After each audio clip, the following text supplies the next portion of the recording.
اللذاذة. عملنا أطيب سباكيتي بطريقة طيبة كتير ولذيذة، والمعكرونة كتير طيبة ما لبطت أبدا وطيبة كتير. شوفوا اللذاذة، شوفوا قد ايه طيبة ولذيذة. شايفين اللذاذة والطيابة؟ الله الله.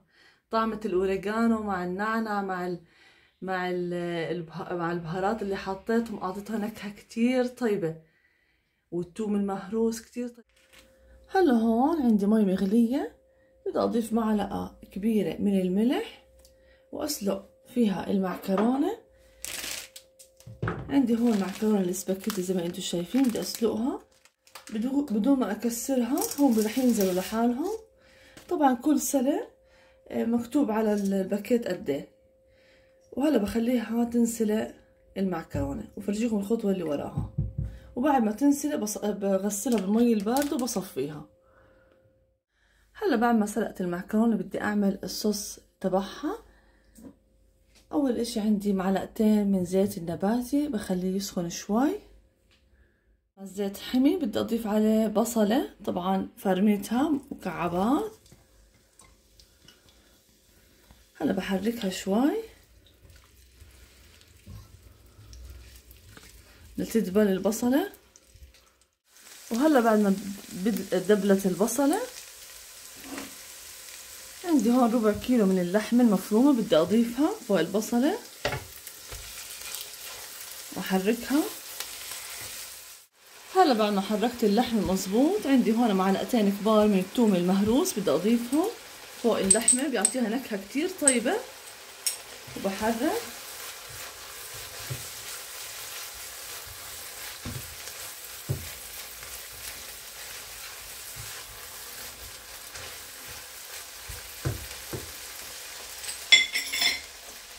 هلا عندي هون نص معلقة صغيرة من بهارات اللحمة،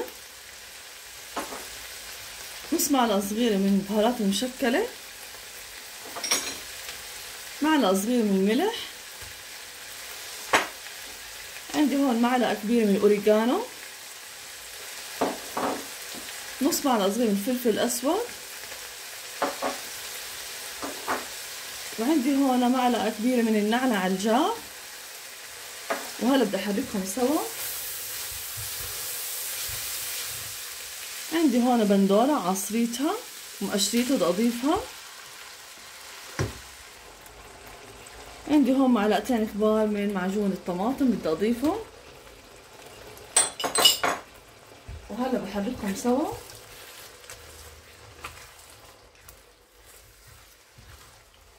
هيك بخليها تتسبك شوي قبل ما أضيف المعكرونة.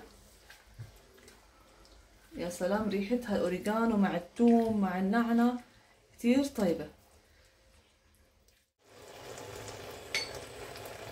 هلا بضيف كوب من المي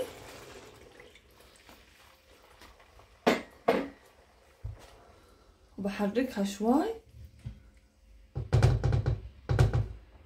وهاي المعكرونة اللي غسلتها وصفيتها بالمي بدي أضيفها. بسم الله.